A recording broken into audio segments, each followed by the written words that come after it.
हम लोगों की अपनी आपस सहमति से उसकी लिस्ट जारी करेंगे, उसके बाद देखेंगे हम लोग।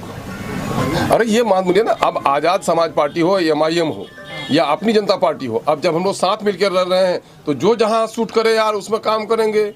जब एक साथ मछली पकड़ने चले हैं तो सब लोग मछली पकड़ के एक साथ रखेंगे, बंटवारे को देखा जाएगा। सर एक सवाल है कि कुछ प्रत्याशी को वोट दिया है नहीं, उसको शपथ दिलाया, या बाकी कुछ प्रत्याशी नहीं दिए। हाँ, सवाल कर रहे हैं। हाँ, सवाल कर रहे हैं, लेकिन अभी सिंबल देना बाकी है, अभी सिंबल देना बाकी है। इंडिया अलायंस की तरफ से जो भी मुस्लिम कैंडिडेट दिए जा रहे हैं, क्या उनके खिलाफ भी उतारेंगे अब कैंडिडेट? मुस्लिम और हिंदू का यह मामला नहीं चल रहा है, मामला चल रहा है पार्टियों का। मैं कह रहा हूँ कि मुसलमानों के गुलनाज मुस्लिम लड़की थी कि गैर मुस्लिमा थी, इनकी ज़बान क्यों नहीं खुली? जिन लोगों के बारे में आप बोल रहे हैं, सनोबर जलाकर मारी गई, ज़बान क्यों नहीं खुली इन लोगों की?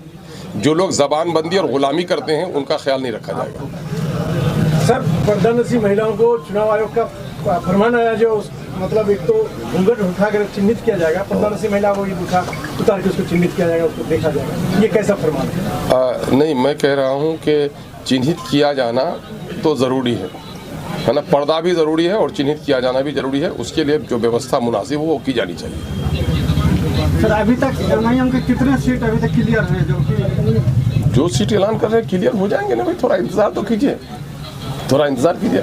बीजेपी की पहली लिस्ट में एक भी मुसलमान नहीं है। अच्छा, आप कौवे के आशियाने में आप बगुला का चूजा तलाश करेंगे क्या?